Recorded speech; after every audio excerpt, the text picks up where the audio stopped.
tonight is sponsored by the National Science Foundation. It's a grant that Lori Young in Society and Conservation, over here Christopher Preston, and I are co-PIs on the project.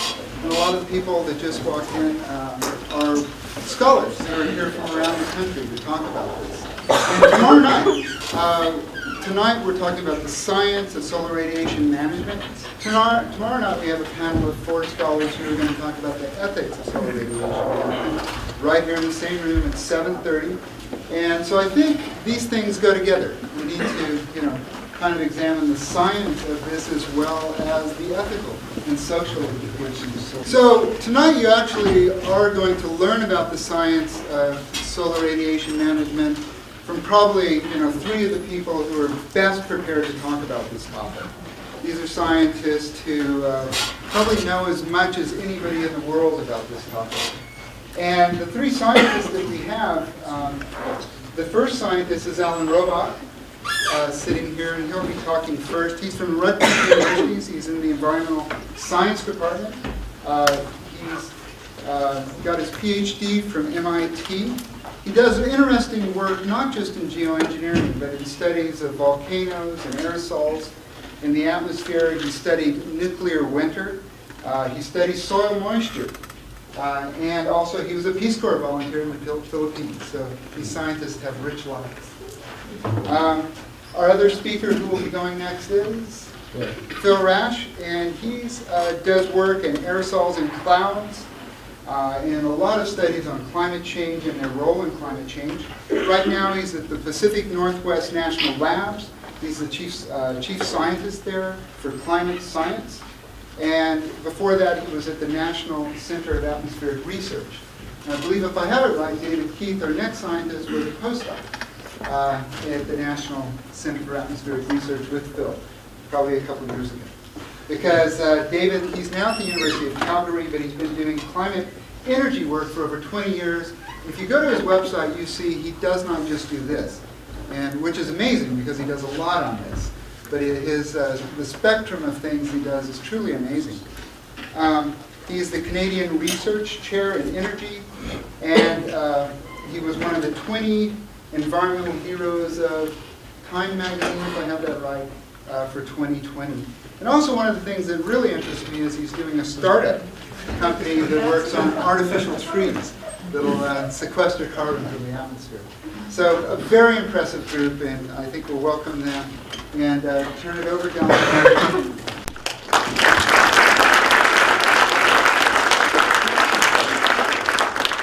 Okay, thanks very much for inviting me here. What we're going to do is I'm going to first talk about what the problem is that we're trying to solve, namely climate change, and then each of us is going to talk specifically about different ideas about geoengineering.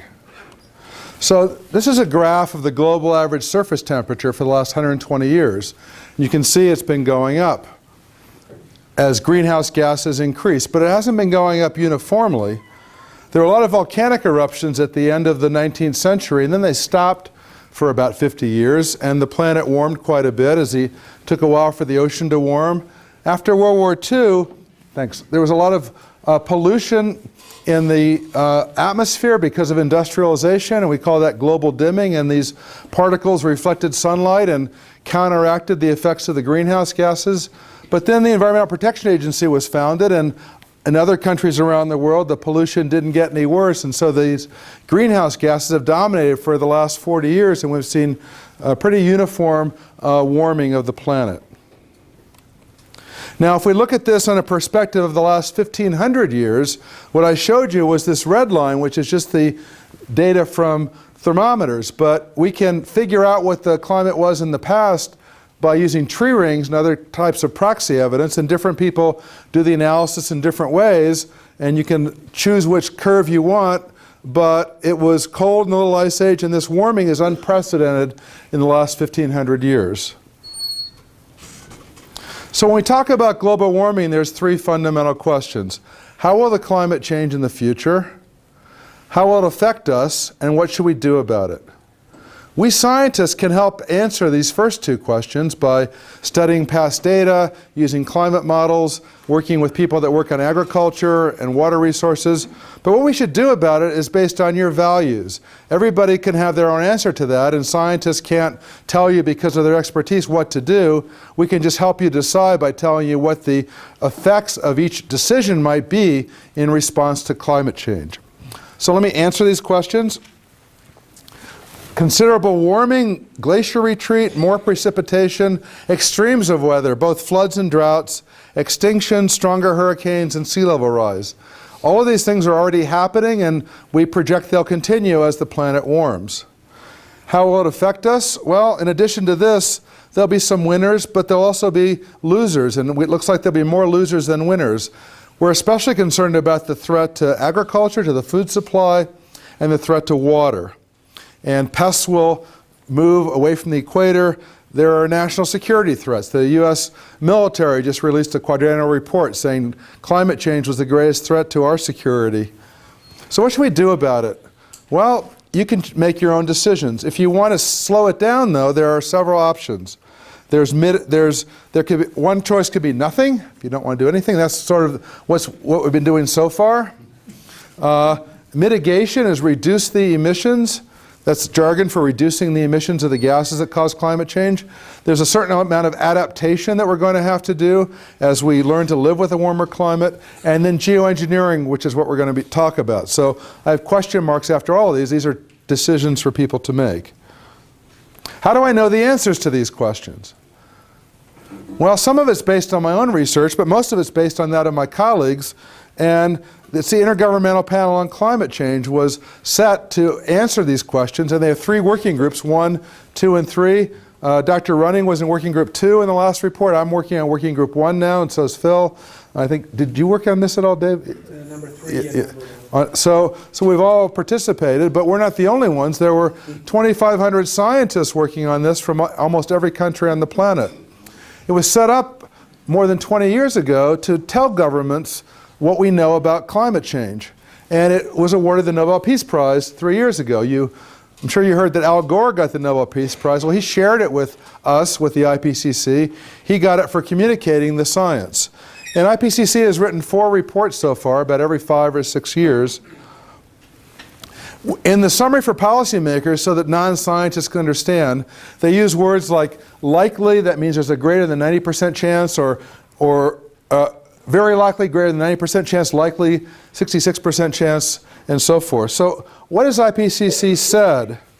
The first report said the unequivocal detection of the enhanced greenhouse effect from observations is not likely for a decade or more.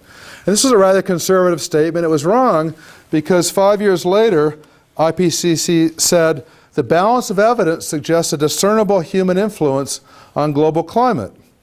And 5 years later, most of the observed warming of the last 50 years is likely to have been due to the increase in greenhouse gas concentrations. And the next one, most of the observed increase since the mid-20th century is very likely due to anthropogenic, that means caused by humans, greenhouse gas concentrations. So it went from balance of evidence to likely to very likely. The more we looked at it, the more data we got, the more warming that took place, the better we understood what was happening. It became clear that the only way we could explain what was happening was because of the effects of these extra gases that humans put into the planet. And most people think that it's much less than a 10% chance that you can explain it any other way. So what is a greenhouse gas anyway? You've heard that term, but probably a lot of people don't know what a greenhouse gas is. Most of the atmosphere is made up of nitrogen, oxygen, and argon.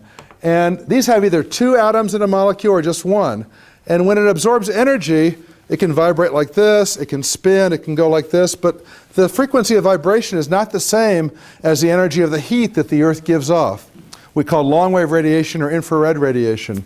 But if a molecule has 3 atoms in it, then it can vibrate in different ways. This is how a water vapor vibrates. It's the strongest greenhouse gas, so it can go like this, it can go like this, it can go like this, and these different ways of vibration absorb energy, and it starts vibrating more, and it warms up and it heats the other gases around it.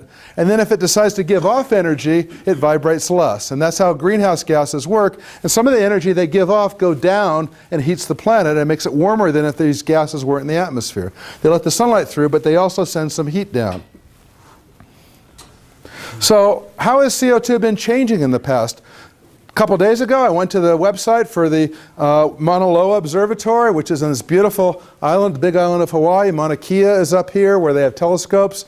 And this pipe, they suck in the gases and they measure every day how much carbon dioxide there is in the atmosphere. And 2 days ago, there was 387 parts per million.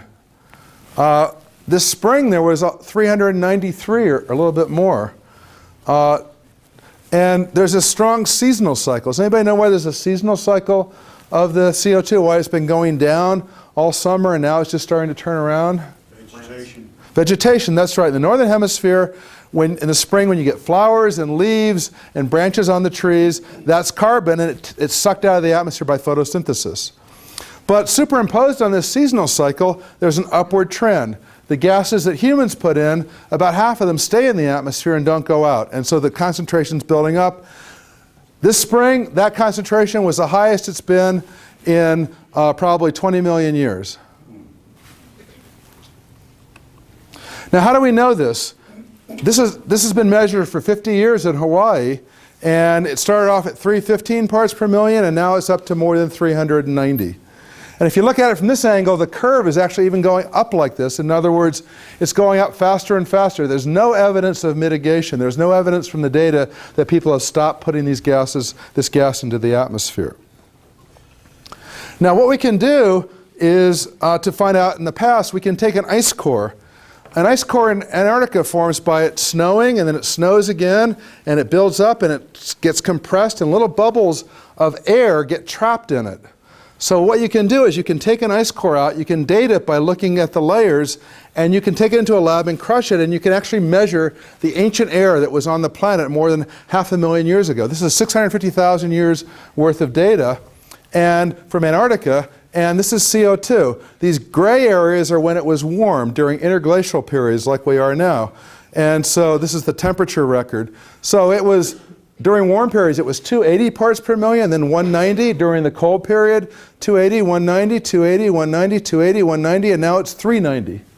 So this huge increase is completely unprecedented. Now, how can we tell what humans are doing?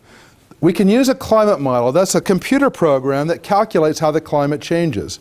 And we can put in different causes of climate change and then run the model and calculate it. The same kind of thing you use for weather forecasts, but it also includes an ocean and calculates long-term changes. And this is an example of one of the tools we use from NASA. And starting in 1880, they put in the increased downward energy from these greenhouse gases that they trap, up to 3 watts per square meter of energy going down. But it includes all the causes of climate change. Every once in a while there's a volcanic eruption which puts a cloud in the stratosphere which reflects some sunlight and cools the planet. So that's this blue curve. The cooling effect of Krakatau, Santa Maria, Agung, El Chichon, and Pinatubo. And the sun varies a little bit up and down in an 11-year cycle. That's this orange line, up and down, up and down. The black is the warming caused by soot, black particles. The purple is pollution in the troposphere, which reflects sunlight. You put all those together, you run the model, and this blue line is the average of the model simulation, and the black is the observations I showed you before. It does an excellent job, this combination of things, explaining past climate change.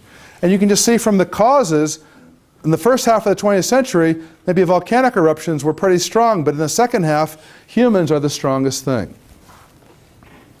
So for the last IPCC report, they asked all the different climate modeling groups in the world to do 2 experiments. Let's calculate climate change, but let's take out the effects of humans. Just put in the natural causes, volcanic eruptions and solar variations. And each of these pieces of blue spaghetti is one of the calculations of a climate model with different weather, different models. And the thick blue is the average. So for the first half of the 20th century, it does a pretty good job of explaining the slight warming. But for the second half, just the natural causes would actually cause cooling. And you can see the effects of the 3 large volcanic eruptions. What actually happened was this. Now, if you go back, they ask them, go back and do the same experiment by put in the effects of humans together in addition, and then you get this.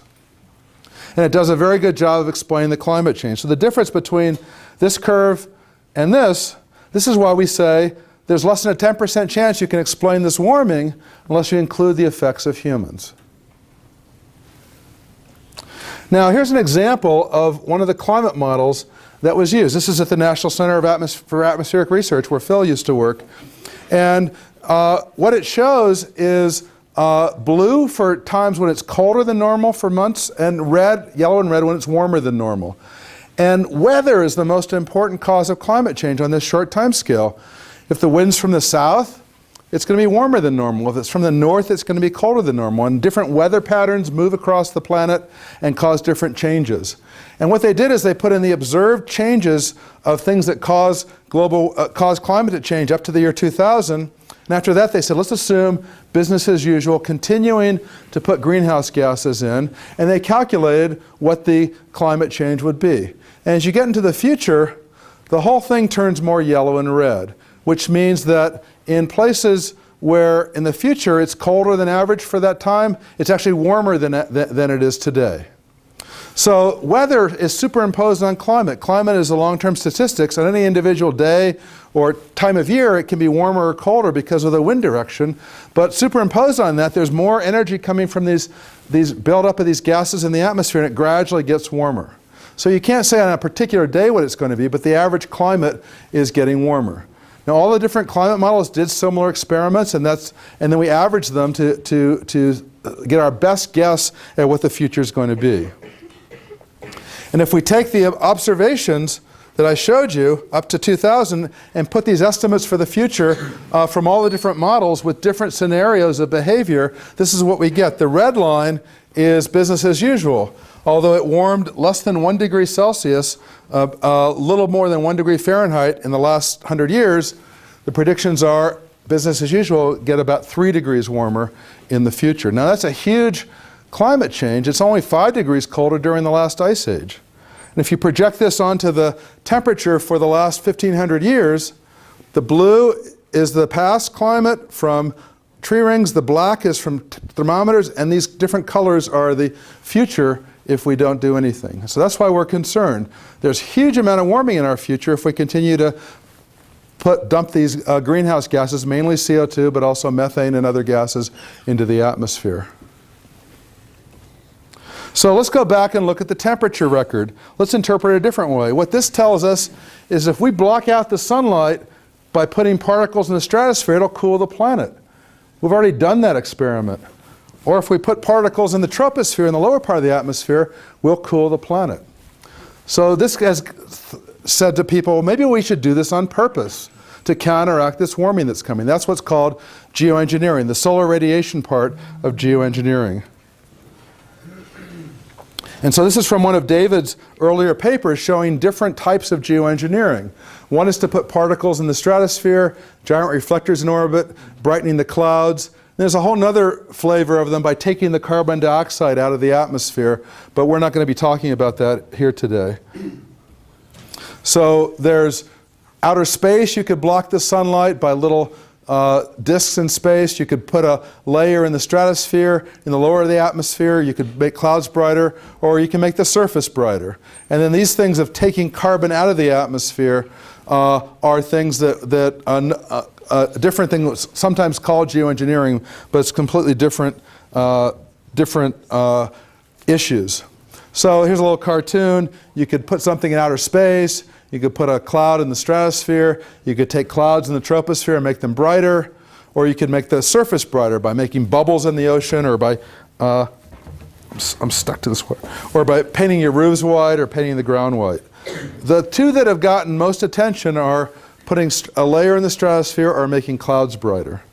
So I'll just show you a couple pictures. This is a picture where I live in New Jersey, and these streaks in the clouds are caused by ships sailing under that pump not salt but sulfur into the clouds and heat, and they make more cloud droplets but brighter, but smaller ones, and they make the clouds brighter. So people have thought, let's do this on purpose. And here's a cartoon of one of the designs of pumping salt up into the clouds, which Phil will talk about. Now, for the stratosphere, here's a couple cartoons about that. This one is in 1992. It's not a new idea. Taking a vacuum cleaner, putting dust in and putting into space, or this cartoon appeared in the New York Times with polar bears worried about cooling. And this is from an article I wrote with different ways of putting it into the stratosphere. And we've analyzed it, and it turns out using airplanes is probably the cheapest way to do it. And David's done some analysis that gets basically the same result. So now we're going to, so this is just the introduction of what global warming is, what geoengineering is, and now each of us is going to talk in more detail about the advantages and disadvantages of actually considering this. Thanks.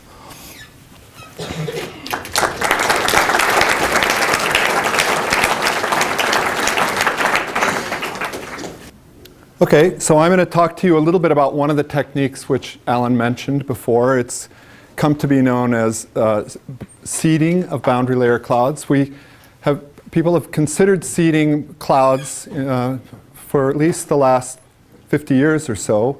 In the past, people considered using seeding techniques to increase the rain amounts of clouds to moisten the surface, but as Alan has indicated, there are also reasons to suspect that we could seed clouds to brighten the planet as well, and I'll spend more time talking to you about that. My intention here is to provide you with a bit more detail than Alan was able to provide in his introductory remarks, and to start to talk to you more about how a scientist views geoengineering, and you're going to hear similar things from both Alan and David regarding details of the various geoengineering strategies that people are considering. So one of the things that I want to remind you all is that all of us, the scientists who are working on this problem right now, are not interested in recommending that we do geoengineering today. These are ideas that we're considering for possible ways of ameliorating some of the consequences of the warming that Alan talked about. There are various reasons to consider doing it, and we'll talk more about that towards the end, and you'll hear more about it tomorrow night as well. All of us are interested in doing research on items relevant to geoengineering and not advocating actually deploying geoengineering at this time. Seeding of the boundary layer clouds provides a nice example of some of the issues that are confronting scientists today and society more broadly about geoengineering. And there are some aspects of seeding boundary layer clouds which are interesting to consider for reasons that are even broader than those that one would consider for geoengineering as a mechanism for countering global warming. And I'm going to talk to you about some of those as well today, to provide you with an idea of the complexity of the issues that are confronting us. So I won't go through this diagram in detail, but this is a diagram which is describing in some detail how energy enters and leaves the atmosphere. A certain amount of it comes down. Some of it is reflected and scattered back to space by clouds and aerosols. Other parts of the sunlight reaches the surface, where it again can be reflected to space, and the balance of energy that's absorbed by the surface then is re-emitted in the form of infrared or long-wave radiation that Alan talked about, where it again can be attenuated by the clouds and aerosols, and also by the gases that operate in the atmosphere through the mechanisms that Alan described. So there are a variety of different techniques that have been associated or considered for geoengineering. One is to increase the amount of energy that's scattered back to space by clouds and aerosols. And another technique that's been considered is to cut down on the amount of energy that is trapped by clouds or aerosols as well. And we won't talk about those today. They don't fall into the general category of solar radiation management, but they're closely related to it. Here's another diagram of clouds and being influenced by humans. This is off the coast of California, and you can see these ship tracks, which Alan mentioned, for a variety of different kinds of cloud systems. And the reason that this one is kind of interesting is because in distinction with the figure that Alan showed, these cloud features are appearing mixed in with a variety of different natural formulations of clouds. The kind that you see down here are what we identify as open cellular convection, where these are cells of clear areas that are surrounded by walls of bright clouds. And then up here, you see what are termed closed cellular clouds. These are areas of broad extent of clouds that are surrounded by clear areas. And you can see the role of the emissions from these ships in both of these kind of cloud systems. Obviously, if one was to brighten these areas with open cellular convection or open cellular clouds, it would be possible to change the albedo to brighten the planet much more efficiently than it would if you tried to brighten the clouds that were already quite bright to start off with. So it's interesting to ask, for scientists to ask, how might we brighten these clouds? Which ones can be done most efficiently? And what locations on the planet might be most available for this kind of a brightening process. Now, Alan mentioned this theory, and I don't really have time to discuss it in any detail for you, but I'll do it very quickly now, which is to say all cloud drops form around particles.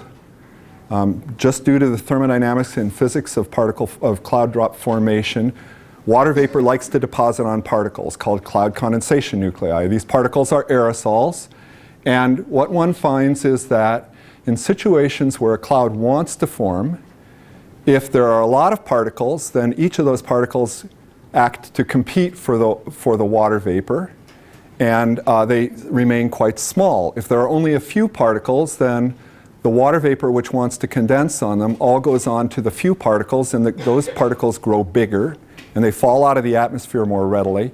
And it also ends up being that, because of the physics of the problem, that small particles scatter energy back to space more efficiently than large particles do. So the idea is that in these regions we're introducing more particles that can serve as sites for cloud droplet formation.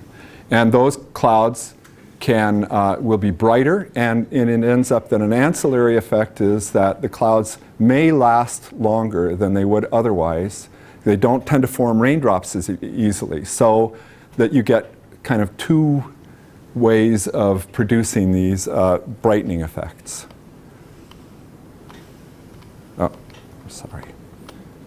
So there are a number of theoretical calculations that have been done, and the first ones, to my knowledge, that were done by a guy named Tony Slingo in 1990, who pointed out that you could, if you were to brighten the planet by brightening the clouds, that you could compensate for the warming that would be result from a doubling of carbon dioxide with an increase in droplet concentrations, a decrease in the size of each of the drops, or an increase in the oceanic cloud cover. And if you were to combine these effects, then it would take much smaller changes to any one of these fields to achieve the same kind of a balance. So it may be, that rather modest changes in the amount of clouds over the ocean surfaces would be capable of balancing or countering some of the warmings that are associated with CO2. Now, Alan showed you this. This is a device that doesn't yet exist. The idea, these are actually sails, and they're very efficient sails, far more than the kind of canvas or fabric sails that you're familiar with. They're called Flettner rotors, and these are remotely piloted vehicles which will suck seawater in from the base. They're driven by wind primarily, and a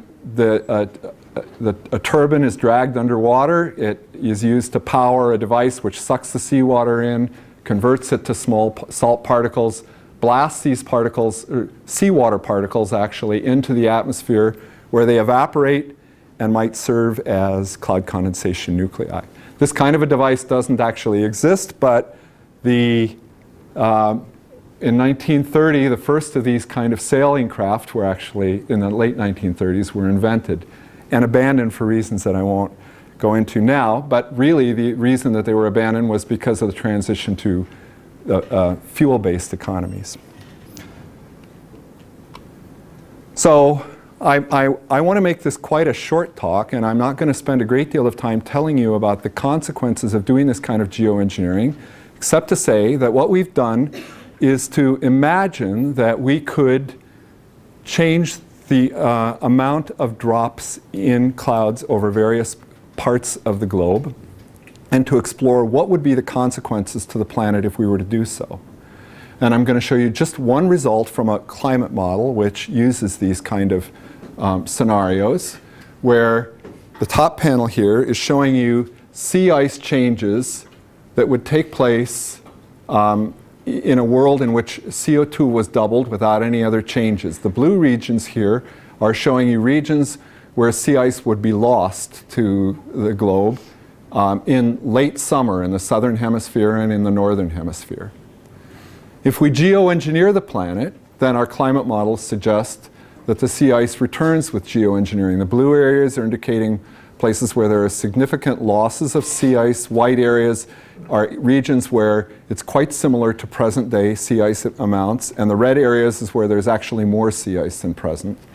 If you really geoengineer hard, it's possible to actually increase the amount of sea ice compared to present day, for example, also.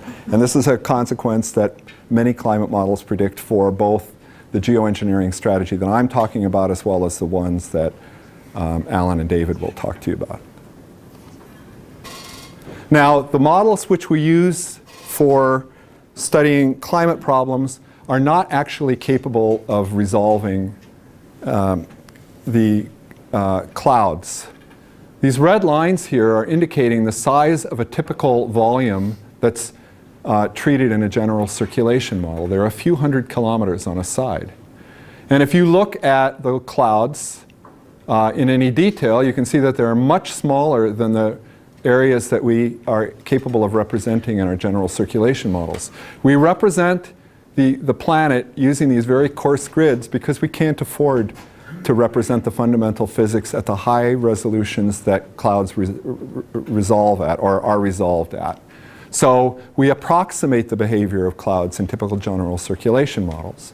But we know that we're making gross approximations, and our idea is also to try and explore some of the consequences of that in a lot more detail. What I've done here is to explode this small region delimited by the small red box here, and just to point out that spatial scales of the clouds actually exist at extremely high resolution, and this is actually an animation which isn't working on this computer, and so I'm not going to describe it to you. But the point is that in order to produce a reasonable simulation of these cloud features, according to the fundamental physics of clouds, we need spatial scales that go down to a few meters in extent, a few tens of meters, or at the grossest sense, a few hundred meters on a side. And our typical GCMs, the kind that Alan has talked about and that I'm telling you about, general circulation models, resolve features only at a couple of hundred kilometers in scale. So we're also asking questions that are relevant to clouds at much finer resolutions, and I'm going to show you an example of that in the next few slides. What I'm showing you here is a very high resolution simulation, a simulation which is where the volumes have been divided into regions that are 1,000 times smaller than those that we use in a climate model today. And what I show you are snapshots of the model evolution at 6 hours, 12 hours, and 18 hours, as if you were looking down on this particular region of the globe at these 3 different times. And we've chosen to set the model up so that it starts from what looks like closed cellular convection, closed cellular clouds, where the clouds tend to be bright in the center and they're surrounded by clear regions. But the model evolves into a situation where the clouds are now open cellular convection, where the bright areas are surrounding the regions of descent, of the clear air. And what I'm going to show you in the next couple of panels is the consequences of sailing a ship through this model domain and injecting aerosols the way we envision might occur in a geoengineering exercise.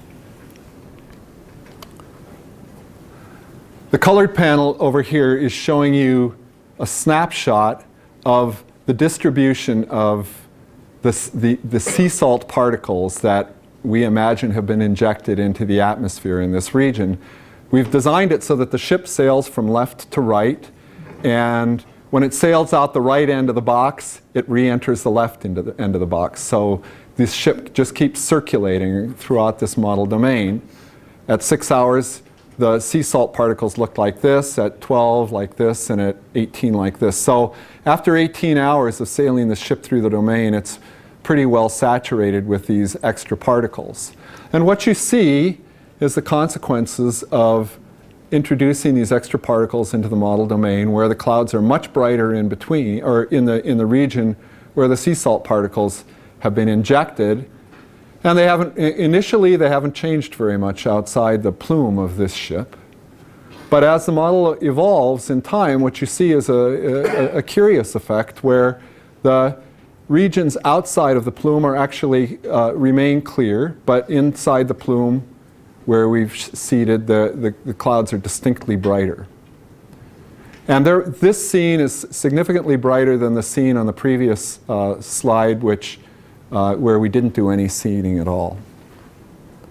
Now, if we adjust the strategy that we use for seeding this region, from instead of sailing one ship through that's pumping a certain number of sea salt particles into the atmosphere, if we were to sail 3 ships, each of them pumping in a third of the particles, that looks like this. And what you see here is that initially the scene is even brighter than it would be with pumping the particles in with one ship. But a curious feature evolves after a while as well, where you see the right side of this panel is essentially, after a while, becomes uninfluenced by the presence of the sea salt particles. It looks quite similar to the features that we saw if we didn't do any seeding at all. And the same thing occurs after 18 hours.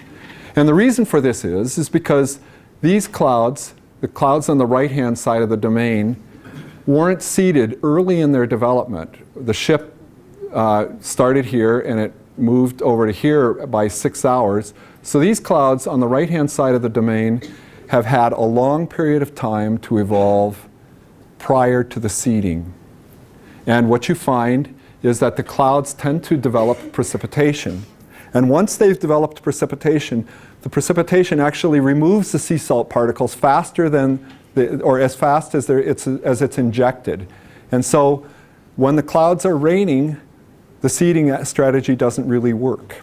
And that's an interesting consequence that we hadn't envisioned in our global general circulation models. And I'm using it to give you a take-home message saying that the distribution of the seeding strategy and the magnitude of the amount of salt particles that we inject into the region really makes a big difference. And this is something we're learning from high-resolution models. So now I'm going to make a bit of a transition here. Alan mentioned this Intergovernmental Panel on Climate Change Assessment, and what I've chosen to show you here is one of the results from the 2007 Summary for Policymakers, which attempts to estimate the what's called the radiative forcing. That's the amount that the planet feels as a heating agent or cooling agent on the planet. And what they've done is to divide the forcing agents into a variety of different species. The long-lived greenhouse gases are believed to warm the planet.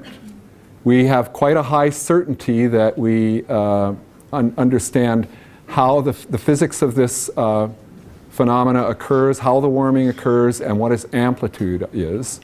The uncertainties are indicated by these horizontal whiskers. The length of the whiskers is indicating the range of the uncertainties. And what you see is for the gaseous species, that our assessment suggests that we understand the phenomena of global warming or of climate forcing pretty thoroughly.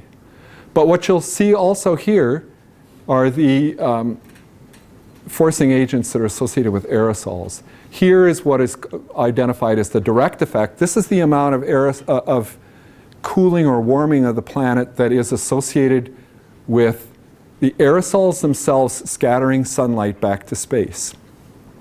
The lower bar chart here is showing you the forcing that we think takes place by aerosols changing the cloud properties and acting to brighten the clouds. And what you'll see, first off, is that the consensus values indicated by the blue bars suggest that aerosols are acting to cool the planet. That's what Alan said as well.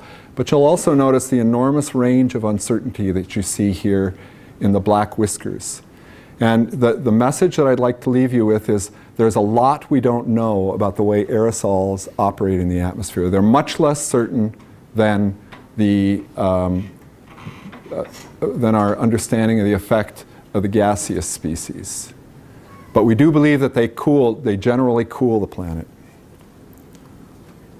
Why is this important? Well, Alan showed you this is a cartoon of some of the results that Alan showed you before too, which is that we can reproduce the measured or estimated surface temperature changes over the last 100 years and longer if we try to account for the role of the anthropogenic agents that we've introduced into the atmosphere, the aerosols and greenhouse gases. And if we don't account for those things, then the simulations don't look very much like the observations. But what Alan didn't point out to you is that some of the models that are in this cloud of pink or cloud of blue try to do a comprehensive treatment of the effects of aerosols, and some of the models do a very crude effect. They don't even acknowledge the role that aerosols play on clouds, for example. And the message that I want to leave you with here is that there are a lot of things that we're doing very poorly right now in our representation of the role of aerosols on climate. Now, one of the things that we also do is to look at the role of at the response of the climate system to changes in the forcings. Some of our models suggest that the planet will warm a lot. We refer to those things as models with a high climate sensitivity, and I've kind of schematically just tried to draw that in with the orange bar here. And if the models suggest that the planet would not warm so much, we call those models with a low climate sensitivity. And I guess I'm not going to go through this diagram at all. I just want you to kind of read through the bullets here. What we find is that in order to reproduce the historical record of temperature changes, if we believe that the planet is very sensitive to anthropogenic forcings, then in order to reproduce that temperature record, we have to assume that the forcings must be relatively small in order to match the historic temperature record. If we believe that the planet is not very sensitive to forcings, then we must assume that the forcing agents are quite large. And right now, the biggest uncertainties in how much the models, how sensitive models are and how much they will respond to human influences is due to aerosols. And the most uncertain part of our uncertainty in aerosols is due to the way we treat the impact of the aerosols on clouds. So this means that aerosols are important in understanding climate changes in the past. And because it's important in understanding how the climate has changed in the past, it confounds our ability to interpret what's gone on in the past and what's going to happen in the future. It also means, of course, that whether or not we can use aerosols' effect on clouds to effectively geoengineer the planet has a lot of uncertainties. And this provides two motivations for the study of aerosols' effects on clouds, for the scientific study of aerosols' effect on clouds. And what people are beginning to do now is to consider limited area field experiments. And there are white papers that are in development right now, which that I'm a co-author on, that consider the possibility of trying to go out today and brighten a cloud to see what would happen. We know we can do it accidentally with ship tracks, but we don't know whether we can do it deliberately. And this provides us with quite a unique opportunity in climate science. Most of the time in climate science, we talk about experiments, but we don't do experiments the way a classic physicist would do experiments, where you introduce a hypothesis, you make a prediction about how the feature, some feature of a physical system will change based on that hypothesis. Then you run the experiment and see whether the change actually occurred. If it didn't occur, then you consider that a refutation of the hypothesis. If it did occur, it provides you with more confidence that your hypothesis has some credence. We can do that kind of thing with cloud seeding, and it provides one motivation for considering experimenting with clouds even today. Now this is incredibly interesting for a climate scientist, but it's also a bit scary if you consider it in the context of geoengineering. And these are some of the issues that we're confronting today, and maybe we'll touch on more in the roundtable later on this afternoon. I'm not going to really go through the features of the field experiments, except to say there are a variety of phases. The first one is to just look at what happens if we were to introduce these aerosols into the atmosphere near the surface. Where do they go? How long do they last? That kind of thing. In phase 2, we'd begin to say, well, what happens when the aerosols get sucked up into a cloud? What does it do to the cloud? And it would require a couple of aircrafts flying through the cloud and above and below it. And then, if we gain some more confidence, we would expand the activity to begin to look at areas that were as large as 100 kilometers by 100 kilometers on a side, and begin to see whether we were producing features that looked like the things that we see in our models, where we might see clearing around the areas where we're seeding, for example. These experiments would take place for a day or a week or a month. We don't think that they would be taking place for long enough to have any consequences to the climate system, but they're a stepping stone towards doing geoengineering. So this is my last slide, and I'm going to confront you with some of the issues that we're considering as scientists today, and we'll maybe entertain questions about it later on as well. We as scientists recognize that there are many ethical and moral principles that should help to guide this kind of work. And my questions for you in the audience and for the rest of my colleagues attending the workshop is it okay to carelessly change the planet, but not okay to consider deliberately changing it? Is it okay to do a field experiment brightening clouds to understand the fundamental science, but not okay if it's relevant to geoengineering? Humans are already doing much larger perturbations on the planet than anything that I've proposed to you, but does that make it okay to perform these kind of experiments? And where do we draw the line? If we can't detect the change due to cloud perturbations, a week after we've perturbed those clouds, or if we couldn't tell that anything was happening 1,000 kilometers away and we're doing it in the remote ocean, does that make it okay? And with that, I'm going to close and turn it over to David.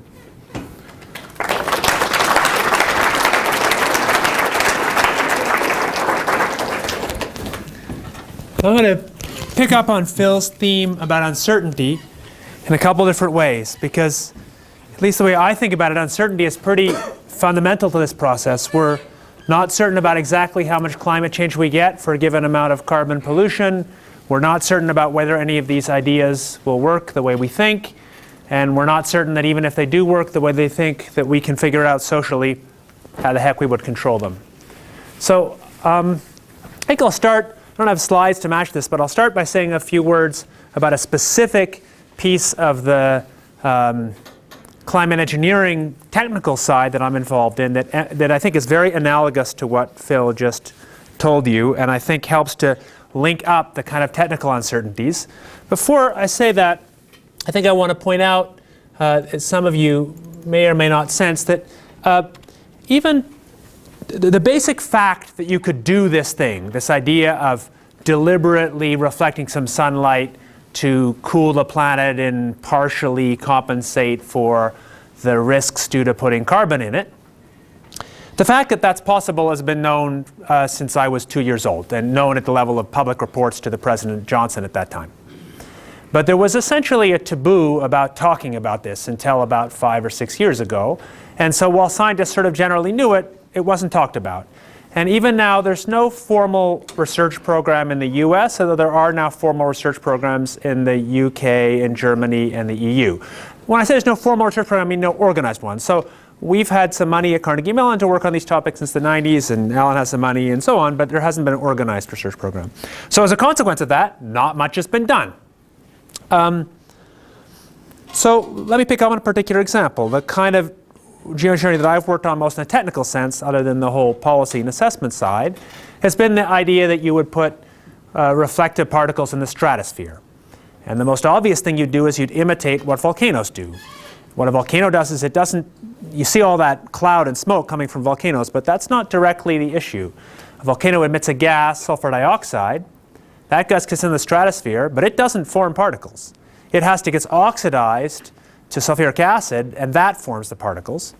And then these little droplets act to reflect some sunlight and cause other changes, including destroying some ozone. So people have tended to assume that we could that the obvious thing to do, and it is the obvious thing, is to copy what volcanoes do. And there are good reasons to do what nature's done, because we have some idea that the consequences of doing that aren't horrific, since it's been done lots before.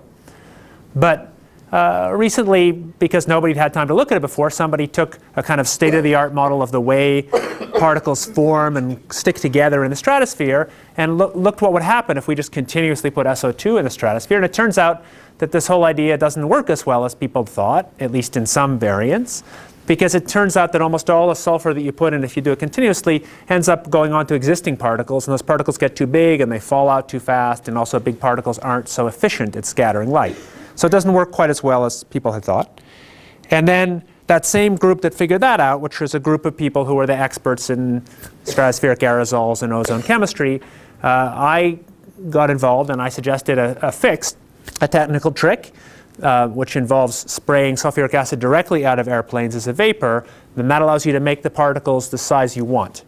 And so we did a simulation of that using somebody to give you a sense of how the science works. You might think, did I do that? Did I get a geoengineering expert to do that? No, I got somebody whose expertise was in aerosol pollution from the Carnegie Mellon Aerosol Group. And he knew how to do the modeling that basically models the plume of an aircraft. And then he handed that over to this person, Deborah, who knew how to do the stratospheric modeling. And all of these models fit together.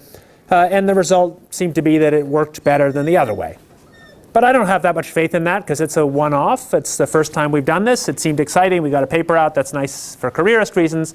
But until we really have a lot more people doing this and a lot more people critiquing it, it's very hard to be that sure whether it's correct or not.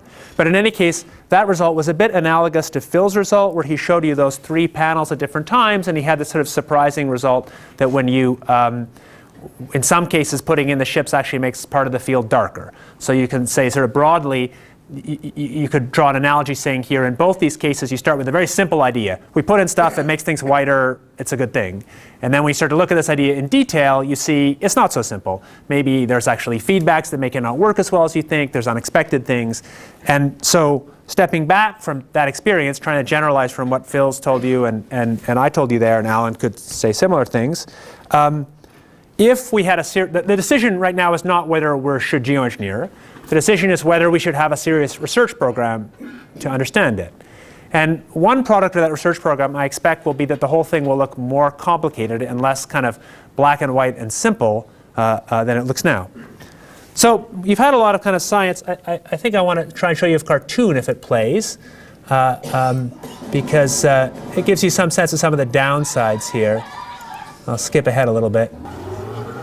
Thank you, inventor of the environment and first emperor of the moon, Al Gore. I have ridden the mighty moonworm.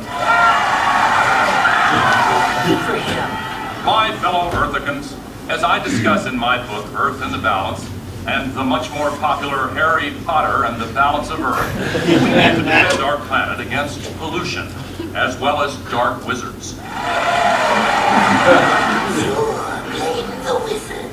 That's why I'm offering a bag of moon sapphires to the first scientist who can solve this problem once and for all. Lovely, aren't they? Sapphires?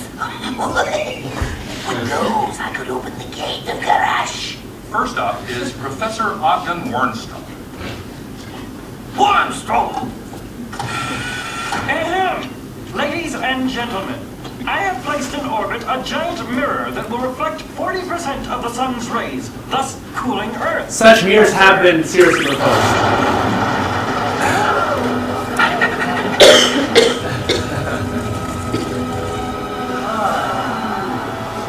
Problem solved.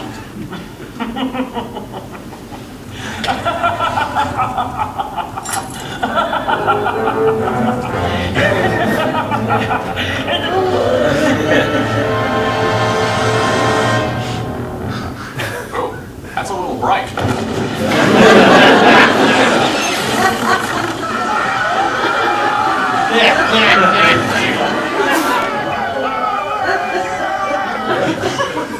All right, what else we got?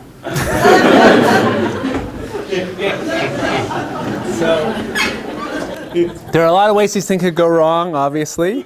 And I mean, just to sort of connect that with reality, I mean, when I was first doing some assessment of these technologies in the late 80s, actually, early 90s, this idea about mirrors in space was already out there.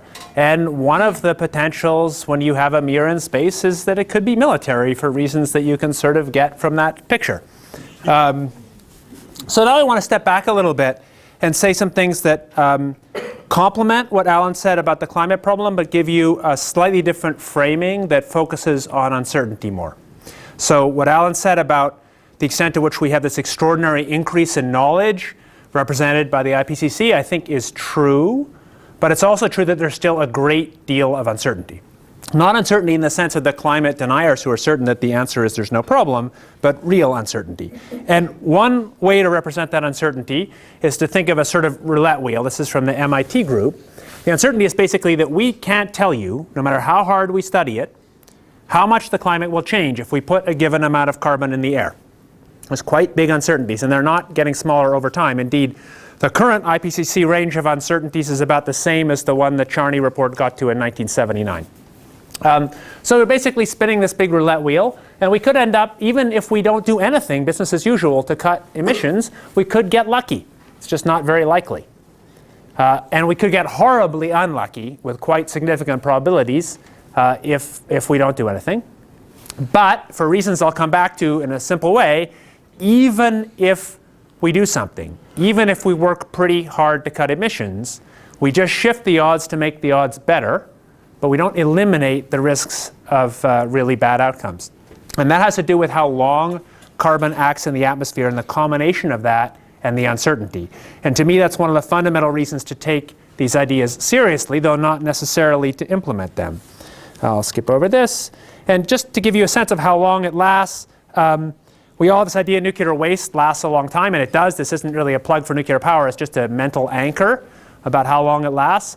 If you compare radioactive waste a year after reactor discharge to 1,000 years after, it's more than 1,000 times less radioactive.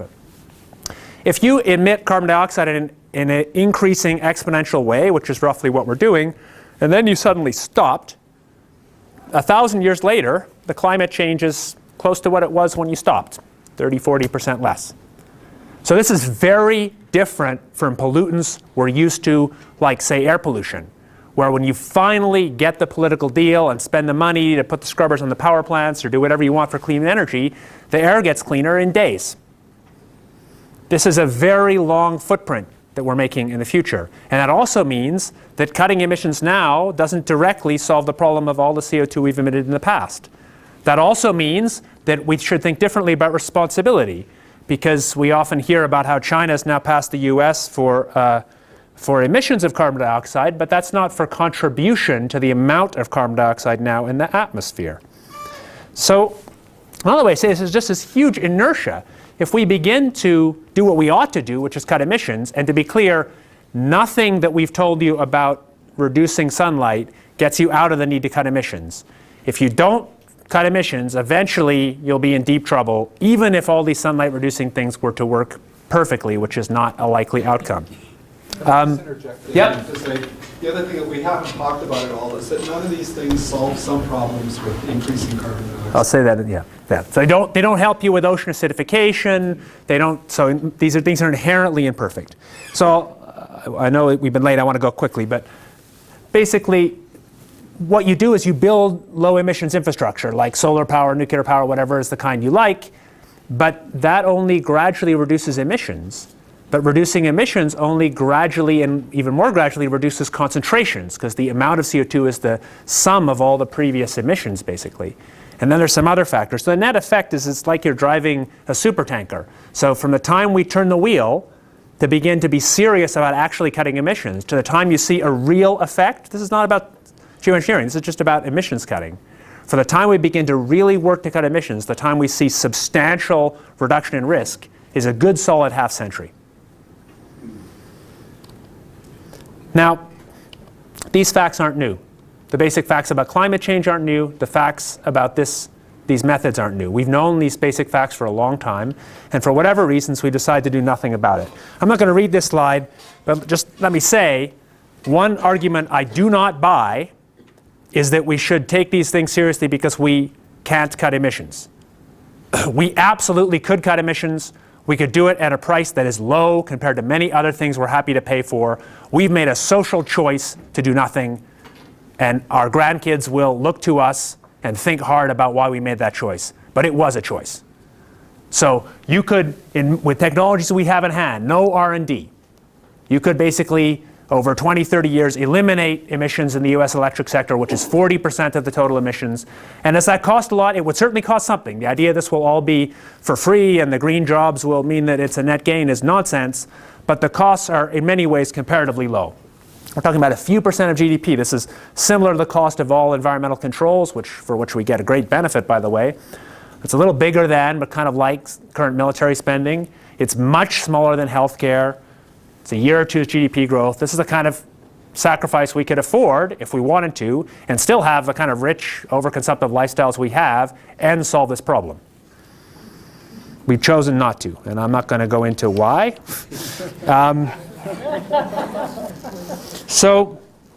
let me say a little more about geoengineering, and then we're going to turn it over to questions.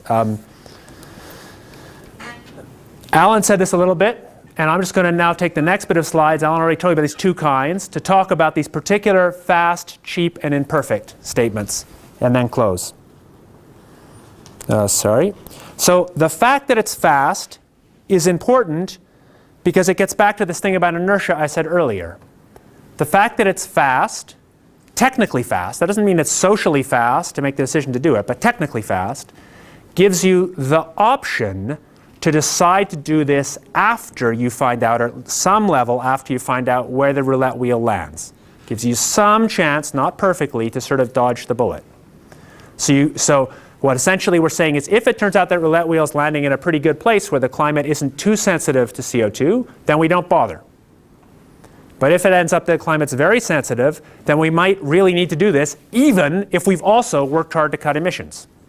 So it's not a simple, we should do this or not. Your obvious answer when you first hear about this is and should be, why are they talking about this nonsense? Why don't we just cut emissions? And the answer is it's not quite such a simple saw-off as you think. The second thing is it's cheap because the science and technology, for better and often for worse, gives us huge leverage over the planet. That comes not because we have a giant geoengineering research program, it just comes because the advancing knowledge in geophysics and engineering and so on gives us the knowledge to do this. So we know this particular thing, you just put this special little substance in the stratosphere and it gets a lot colder. I mean, other things happen too, but that knowledge is the key. And this ratio is the key. So 5 grams of sulfur in the stratosphere, a little less even if you do it right, offsets a ton of CO2 in the atmosphere, not in terms of its total environmental impact, just in terms of global average temperature. And that has implications for cost. The effect is inherently imperfect. So if you warm the climate up with CO2, you could cool it down by doing some of these things, and for sure you could cool it down so the global average surface temperature was the same, if you wanted to. I'm not saying that's what you should do. In fact, it's almost certain you don't. But you wouldn't have the same climate. You would for sure have a climate that had a weaker hydrological cycle. Less average precipitation, less average evaporation.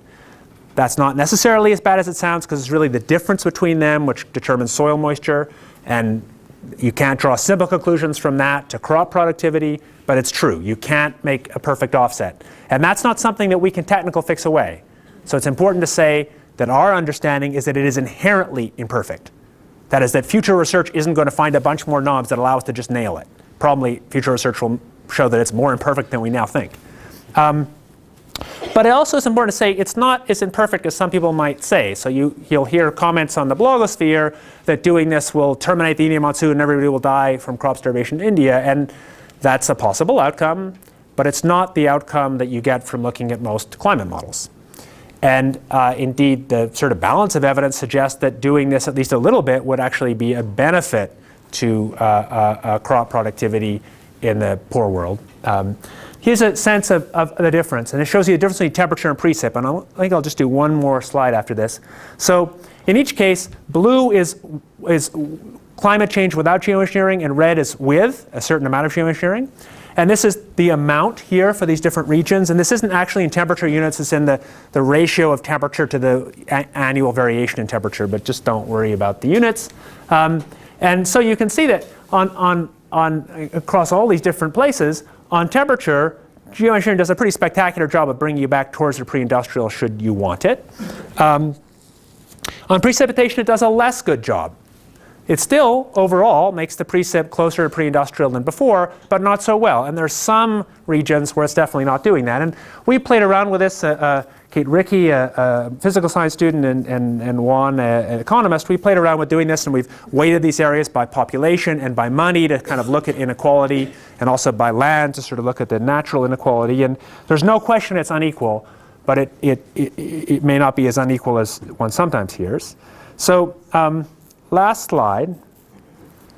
There are consequences of each of these facts. So the fact that it's cheap means that decisions about this will not be done in a cost-benefit basis. It's cheap enough that cost will not likely be the driver of what happens, any more than cost is the driver of the use of nuclear weapons. So cost is cheap enough that this is what decision people think about as a risk-to-risk decision.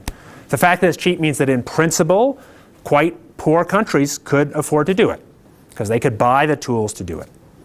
So that's not necessarily a good thing. Indeed, you might wish it was a little more expensive, but it does appear to be a fact. As I said, the fact that it's fast gives you this certain kind of advantage, which is one of the reasons a lot of us think one might want to take it seriously. And the fact that it's imperfect means that you cannot use this as just a perfect substitute for cutting emissions. So if you said, this is cheap, let's forget about cutting emissions, let's just keep emitting and we're going to keep doing more of this stuff and keep kind of canceling the two effects out into the future, you will eventually get to a climate that is very different from today's climate and have big impacts no matter what you do for geoengineering. Thank you.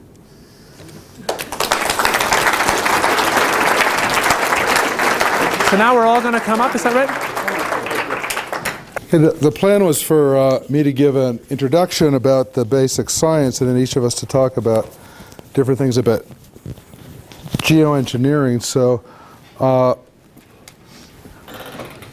I just wanted to mention that the reason people are talking about this is because Paul Crutzen and Tom Wigley wrote papers about it in 2006, and Paul Crutzen has a Nobel Prize. And so there was a conference called at NASA Ames, and I went to it, and these people said, well, volcanic eruptions are rather innocuous, they cool the climate, so that shows that it's safe, but actually my study of volcanic eruptions doesn't show that. The answer to this is no, they don't really demonstrate the safety of geoengineering. So the week I went to this conference, this was the Rolling Stone that came out, and across the top, Dr. Evil's plan to stop global warming, and it was about Lowell Wood, who thought that you could actually do this. He's a physicist, he thinks he's smarter than everybody else, and we can just do it. And so at this conference, I was sitting down thinking about all these ideas, and I said, that doesn't quite sound right to me. Maybe that's not a good idea either. And I ended up with 20 reasons why it might not be a good idea. And here's the first 11 of them. It would have regional climate change, rapid warming when it stops, how rapidly could the effects be stopped. And so I did some climate model simulations, and this one is, the red is business as usual. The black is putting in 1 Pinatubo every 4 years, and the brown is putting in 1 Pinatubo every 2 years, and then stopping after 20 years. And this is, so with this model, what it says is if you put enough aerosols in the stratosphere, you could cool the climate. But it brings up several questions. What temperature do we want the planet to be? Whose hand's going to be on the thermostat? And who makes that decision? Do we bring it down, do we keep it at current temperatures? Do we bring it down to 1980 levels, 1880 levels? And what if at some time society loses the ability or the will to continue to do this, and we stop putting aerosols in, we're going to get rapid warming, much more rapid than we'd get if we didn't do anything. And often it's the rate of change that it's difficult to adapt to, not the absolute level of temperature. And our simulations showed you would get less precipitation over these areas, including India and China. It's only about 10% reduction of the actual precipitation. That happens every few years anyway. But if it happened permanently, rather than with an ability to compensate the next year, it might be serious. But then, again, if you reduce precipitation a little bit, would that affect crop productivity? There's going to be more diffuse radiation. The sun will, and crops will grow more. There'll be less evaporation. That really needs analysis. We really don't know what the effect of this would be on crop productivity. And so, you know, looking at volcanic eruptions, there was a big one in Iceland in 1783. This is the crack that opened for 8 months. That's the bus we took there. And Volney was traveling in Egypt and found that there was a famine in Egypt after that. The Nile River flowed much less than it did before for 2 years. And there were 6 of the people in Egypt either died or left because of this famine. The same year there was a famine in India, China, and Japan. And after the 1912 eruption in Katmai in Alaska, there was also, our climate model showed the same reduction in African summer precipitation. Now it turns out you can look at the flow of the Nile River and the Niger River and get data from this. The lowest flow of the 20th century was the year after Katmai. So in the real world, things like this happen after volcanic eruption. So that gives us some confidence that our model is doing something right, but our model isn't perfect, and so I've organized an international intercomparison of all the climate models in the world to do standard geoengineering experiments, we call it GeoMIP, so that we can actually see how robust these results are. After Pinatubo, there was also drought here. Would there be, and there would be ozone depletion, we find that after volcanic eruptions. Enhanced acid precipitation. You put a bunch of acid up, it's got to come down somewhere. It turns out it's not very much. It's about 5 teragrams of SO2 per year, but we put 100 teragrams in every year in the troposphere through pollution. So it turns out it wouldn't be that much of a problem. So I crossed that off. We studied that. What about whitening of the sky? I mean, you're going to have a cloud up there permanently.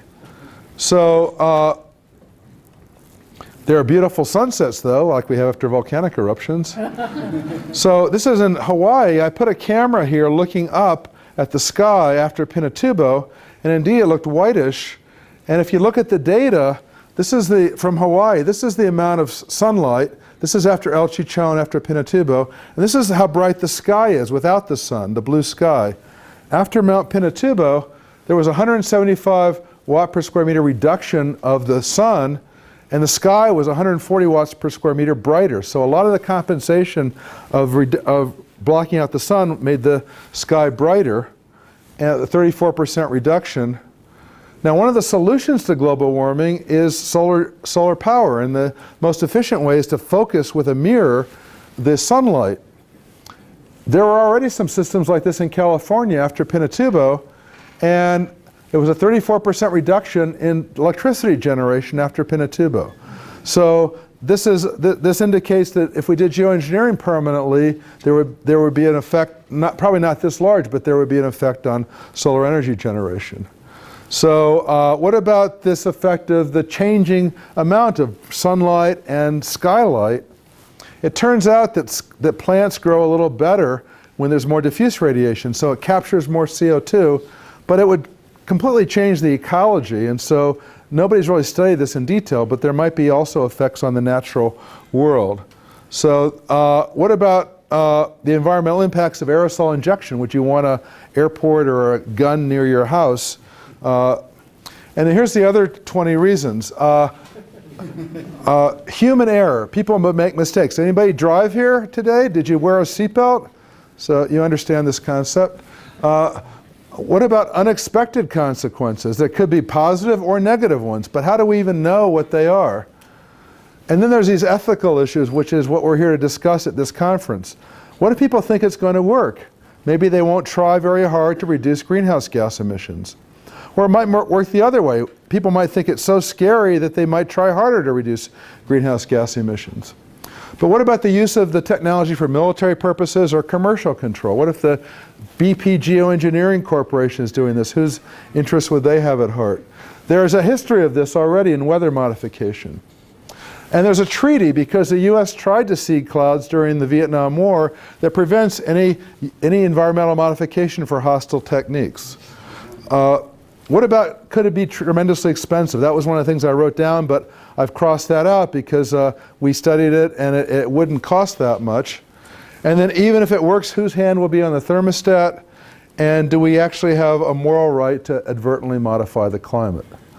So those are my 20 reasons, and it turns out that I thought of a few more since then. It might block out the sun for astronomical observations. These billion-dollar telescopes are on top of Mauna Kea to get above all the gook. What if you put gook above them permanently? That needs to be studied. And so what about you, if you want to go see the Milky Way or look down from Earth, from satellites, and look at the Earth? So I crossed out some, I added a few. I still have 20 reasons, but I also have 8 reasons why it might be a good idea. It could cool the planet. It would reduce sea ice melting or ice sheet melting. It would reduce sea level rise, increase plant productivity, make beautiful sunsets, unexpected benefits. The problem is we don't know how large each of these benefits are and each of these risks are. And so what we really need is more research so that society can make an informed decision in the future about this. We really don't know how to quantify each of these. Some of them are hard to quantify, some of them we've made some progress on, but we really don't have enough information now to really decide whether at some time in the future it would be better to do this or better not to do this. Thanks.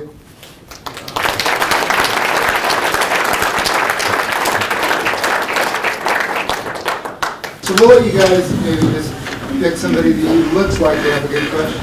And keep your questions extremely short, okay? Yes, sir.